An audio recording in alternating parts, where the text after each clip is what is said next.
ہمارے ایک دفعہ یہاں ایک نمائش آئی تھی، بڑی دیر کی بات ہے، میرا چھوٹا بچہ بہت چھوٹا تھا اس وقت، تو اس نمائش میں بہت ساری چیزیں تھیں، خاص طور پہ کھلونوں کے سٹال پہ، اور چائنا جو نیا نیا ابھر رہا تھا اس نے بھی بڑا مقابلہ کیا تھا کھلونوں میں، تو وہ میرے بچے سارے اسی سٹال کے اوپر جا کھلونوں کا تھا وہیں جمع تھے، اور میں بھی ظاہر ہے ان کے ساتھ، اور ان کی ماں بھی، تو ہم کھلونوں کے سٹال کے ارد گرد ہی گھومتے رہتے تھے۔ تو وہاں پر ایک چائنا کا بنایا پھول تھا، بڑا اچھا خوبصورت کپڑے مسالے کا کچھ پھول، اور ان کا دعویٰ تھا کہ یہ پھول جو ہے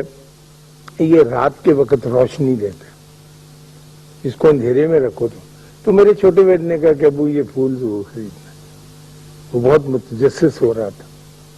تو میں نے کہا ٹھیک ہے لے لیتے ہیں، کچھ نہ قیمتی نہیں تھا، ہم نے پھول لے لیا۔ اب وہ بیچارہ سارا دن اس آرزو اور انتظار میں کہ کب رات آتی ہے اور کب میں اس کو دیکھوں، تو رات کو وہ اپنے کمرے میں پھول لے گیا اور بیچارہ آدھی رات تک بیٹھا رہا، اس میں سے کچھ بھی روشنی نہ نکلی۔ صبح جب میں تو میرے بستر کے پاس کھڑا پھسک پھسک رو رہا تھا، پھول اس کے ہاتھ میں تھا اور کہہ رہا تھا کہ ابو اس میں سے تو کچھ بھی نہیں نکلا، یہ تو ویسے ہی کالے کا کالا ہے، تو یہ تو ہمارے ساتھ دھوکہ ہو گیا۔ میں نے کہا نہیں، تم ابھی تھوڑا انتظار کرو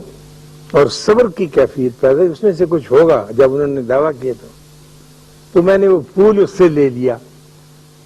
اور اسے اپنے کوٹھے پہ لے جا کر، بڑی کڑی دھوپ تھی، اس دھوپ میں رکھ دیا۔ مجھے پتا تھا کہ اس میں جون سا ریڈیم ٹائپ مسالہ انہوں نے لگایا تھا، وہ جب تک سورج کی کرنیں ابزارو نہیں کرے گا اس وقت تک نہیں روشنی آئے گی، جیسے گھڑیاں ہوتی تھی پرانی، وہ جتنی دیر روشنی میں رہتی تھی رات کو پھر جگمگاتی تھی۔ تو جب میں نے اس سے پھول لے کے رکھا اور شام پڑی تو میں نے اسے کہا کہ اب تم اسے لے جاؤ اپنے کمرے میں، اور جب بہت گہری رات ہو جائے نا اندھیرا تو پھر دیکھنا۔ تو جب اندھیری رات ہو گئی اور جیسا کہ میں نے اس کو بتایا تھا کہ اس کے اوپر کپڑا رکھنا کالا اور فلاں فلاں وقت میں اس کو اتارنا، جیسے جادوگر نہیں کرتے اٹھا کے، تو اس نے ایسے ہی کیا اور خوشی کا نعرہ چیخ ماری ہو تو جگمگ جگمگ اس کا سارا کمرہ جو تھا وہ روشنی سے بھر گیا۔ اس نے اپنی ماں کو بلایا، چھوٹے بھائیوں کو بلایا اور بلا کے دکھانے لگا، اور ایک جشن کا سا سما ہو گیا ہمارے گھر کے اندر۔ تو جب اس کی ماں اور اس کے بھائی اس کے کمرے میں بیٹھے ہوئے اس کے ساتھ باتیں کر رہے تھے تو میں اپنے بستر پر لیٹا ہوا سوچ رہا تھا کہ کیا ایسا نہیں ہو سکتا کہ ہم بھی وہ روشنی جو اللہ ہمیں عطا کرتا ہے اور جسے وہ بطور خاص نور کہتا ہے، اللہ نور السماوات والارض، تو کیا ہم اس کو اپنی ذات میں ایبزارب نہیں کرتے؟ کیا ایسے نہیں ہو سکتا میری بلی کی طرح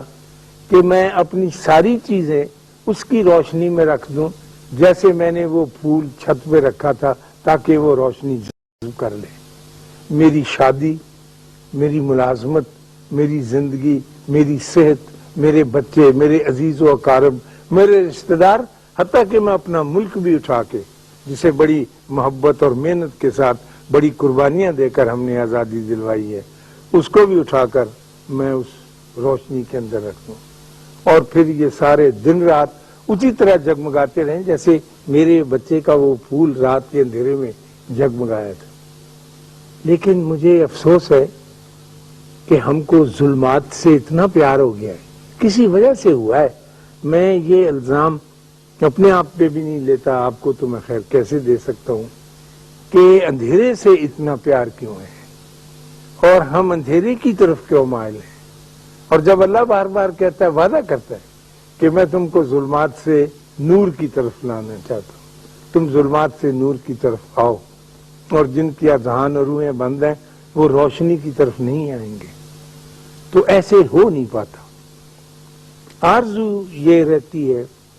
کہ انسان اپنے کام اپنی ہمت اپنی محنت سے کرے،